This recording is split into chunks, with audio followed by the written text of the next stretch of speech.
देखिए हम जो है 8 नंबर के जो प्रश्न हैं आते हैं, प्रश्न नंबर 7, प्रश्न नंबर 8 और 9 ये आते हैं और उनमें से चॉइस होता है, यानी अथवा लिखा होता है उसमें 7 में, 8 में और 9 में।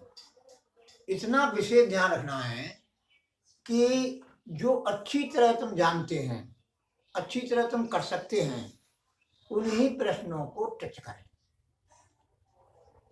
ऐसा है, पिछली साल ऐसा हुआ कि ए इनवर्स का आया था और आवी विधि से समीकरण को हल करना आया था। तो बच्चों ने क्या काम किया कि एक्स वाई जेड के मान ज्ञात किए, यानी आवी विधि से समीकरण को हल किया। ये इनवर्स वाला में कम समय लगता था, उसको टच नहीं किया और वो अथवा में था। किसमें था? अथवा में, यानी उनमें से कोई एक करना है। तो ऐसी गलती न करें, जैसे बालक मैं बता रहा हूं, ऐसी बालकों ने गलती की कि हमें तो प्रश्न पूरा चाहिए। जब चॉइस है तो जो हम अच्छी तरह जानते हैं उसको करो। वो लेंथी सवाल है और एक कम समय में हो रहा है, एक ज्यादा समय में हो रहा है, तो समय का भी तो ध्यान रखना है इनको। क्यों कि समय निर्धारित होता है, पेपर का जो समय होता है वो निर्धारित होता है, यानी 3 घंटा 15 मिनट होते हैं और 15 मिनट पेपर को पढ़ने के लिए होता है कि उससे ये मालूम पड़ जाता है कि हम कौन कौन से प्रश्नों को हल कर सकते हैं। तो वो 15 मिनट इसलिए दिए जाते हैं। वैसे पेपर जो होता है तुम्हारा 3 घंटे का होता है। पहले हमारे पीरियड में 3 घंटे का पेपर होता था, अब 3 घंटा 15 मिनट बढ़ा दिए। क्यों बढ़ा दिए? कि 15 मिनट पेपर को पढ़ो, जिससे आपको मालूम पड़ जाए, विद्यार्थियों को मालूम पड़ जाए कि कौन कौन से प्रश्न हम हल कर सकते हैं, कौन से हम हल नहीं कर सकते। ठीक है। अब है यूपी बोर्ड 2024-25 में आने वाले 8 नंबर के प्रश्न मैं करा रहा हूं पहले, फिर 5 नंबर के कराऊंगा। मैं ऐसा उल्टा क्यों चल रहा हूं? क्योंकि जो बड़े बड़े प्रश्न हैं उनमें जो छोटे छोटे प्रश्न आएंगे वे उनका कायदा भी उसमें समाहित है, उनको भी समझ लेंगे। जो बड़े बड़े प्रश्न में आ जाएंगे तो छोटे आ जाएंगे।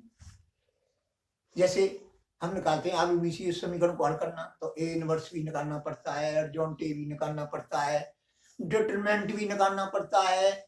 एक एग्जाम्पल के तौर पर बता रहा हूं। जब जाके जो है फिर गुणा भी होता है उसमें, एक्स बराबर ए इनवर्स भी, गुणा भी आ गई।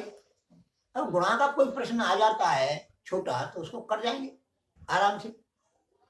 तो इसलिए इस उद्देश्य से और मैं जो है 8 नंबर के प्रश्नों को पहले हल करा रहा हूं। ठीक है।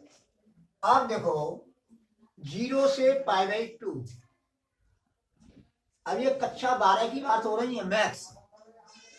अब है 0 से π/2, 0 से π/2 ये लोअर लिमिट है और ये अपर लिमिट। लोअर का मतलब होता है निम्न और लिमिट का मतलब होता है सीमा, है निम्न सीमा। अपर माने उच्च, उच्च सीमा। log cos x dx बराबर -π/2 log। कल मैंने आपके लिए कराया कि ये जो है तुम्हारी 0 से π/2 थी, log था या sin x था, तो उसका भी सिद्ध करवाया था, यही चीज सिद्ध करवाया था। तो कहने का मतलब है कि ये दोनों ही जो है -π/2 log 2 के बराबर होते हैं, चाहे यहाँ sin x हो इस जगह पर, चाहे वो cos x हो।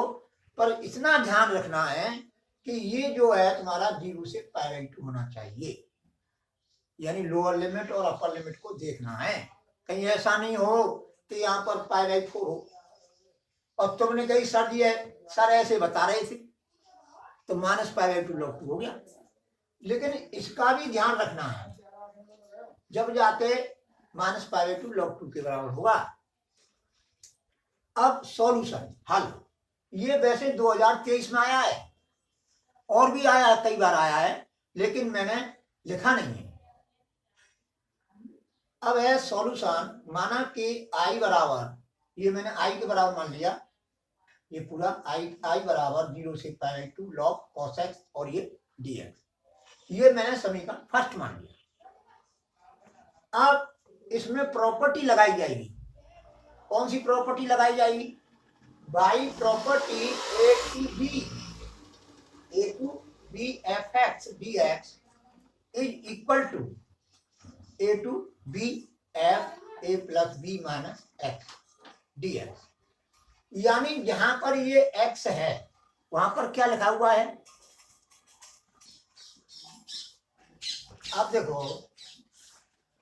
इस एक्स की जगह पर क्या है कि इन दोनों का जोड़ करके और माइनस एक्स लिख दिया है एक एक्स की जगह पर।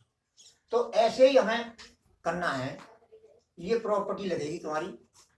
अब आई 0 से पाई बाई टू, अब 0 और ए 0 है, बी पाई बाई टू है, तो एक्स की जगह पे हम जो है 0 plus pi by to minus x की जगह पे लिखेंगे, यानी पाई बाई टू माइनस एक्स लिखेंगे। तो कॉस, वो log cos pi by to minus x d x implies that, ये इम्प्लाइज दैट का निशान है। मैंने देखा कि बहुत से स्कूलों में क्या होता है कि बराबर की जगह पे इस निशान को लगाते हैं।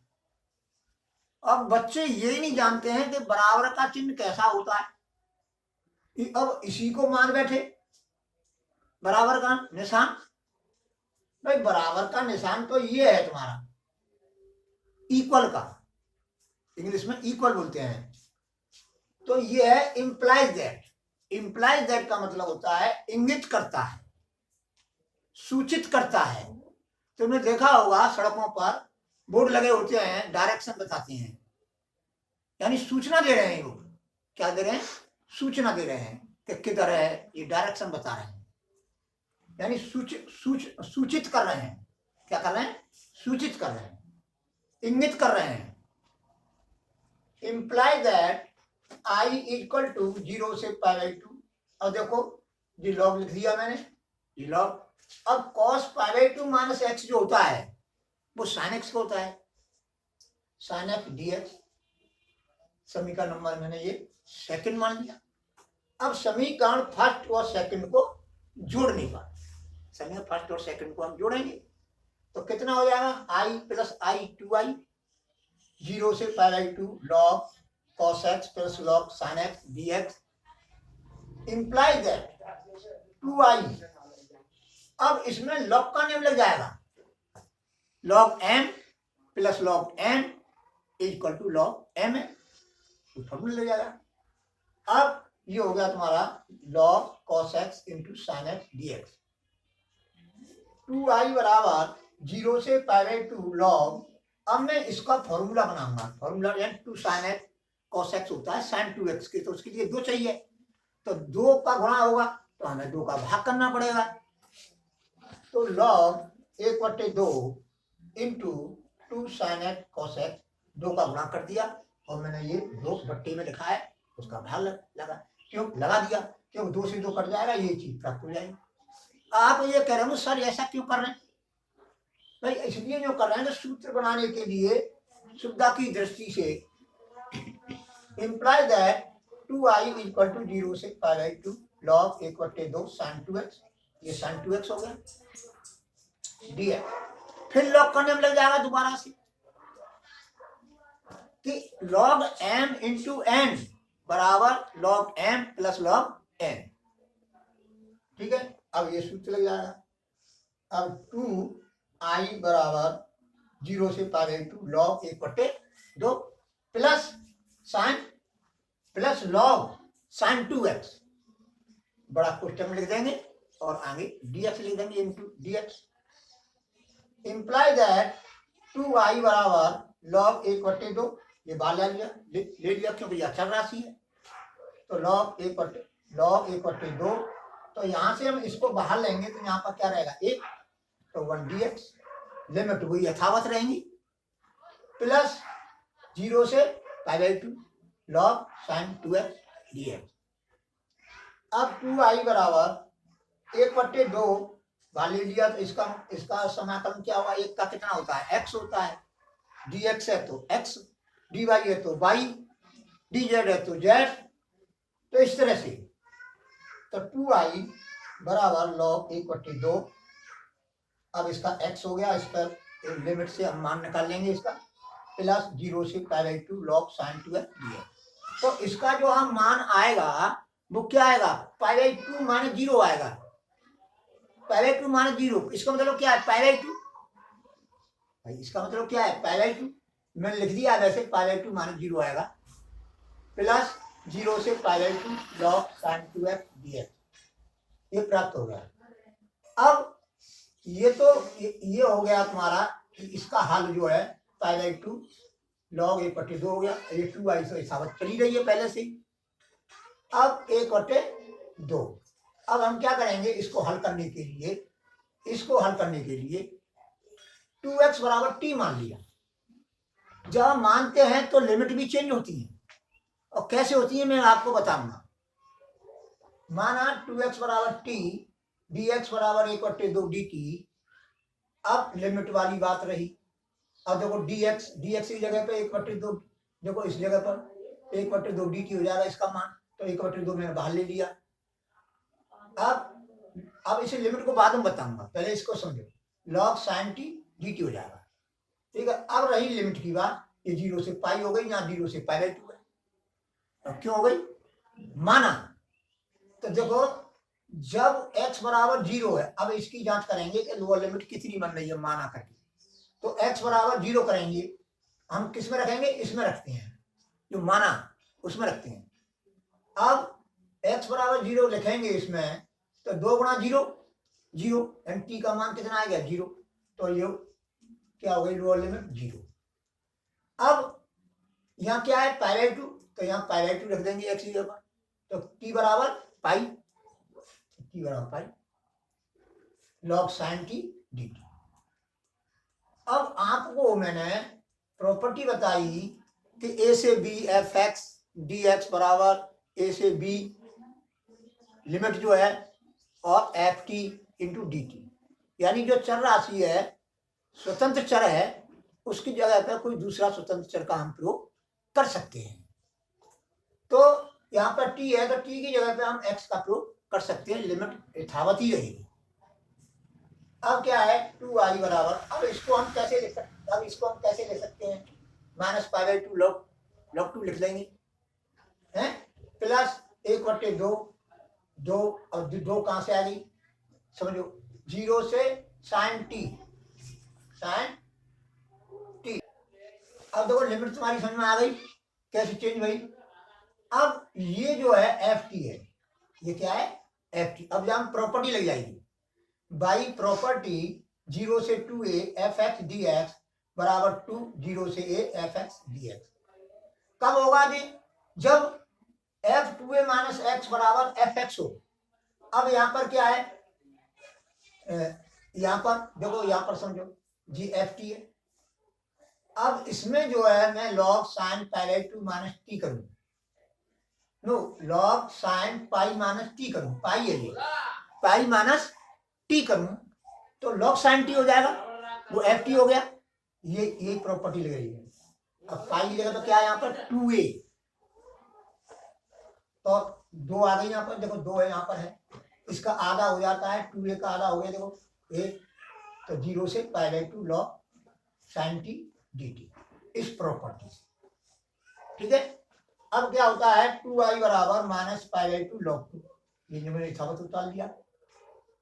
देखो 1/2 log 1/2 को माइनस log 2 भी लिख सकते हैं, इसलिए ये आ गया, ठीक है।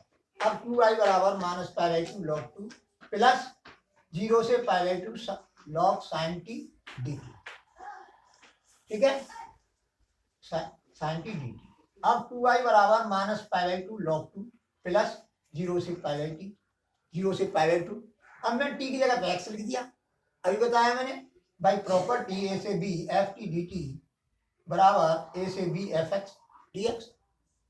अब मैंने ये लिख दिया, t की जगह पे x लिख दिया। अब ये किसके बराबर हो गया भाई, ये i के बराबर हो गया। तो ये का आई के बराबर आई लिख दिया मैंने और ये यथावत लिख दिया जैसे तैसे। अब इसको हम इधर लाएंगे तो 2i माइनस आई बराबर माइनस पाई बाई 2 log 2। तो आई बराबर हो जाएगा तुम्हारा 2i में से आई है तो आई तो बचेगा ना। अब आई बराबर माइनस पाई बाई 2 log 2, यही हमको सिद्ध करना है।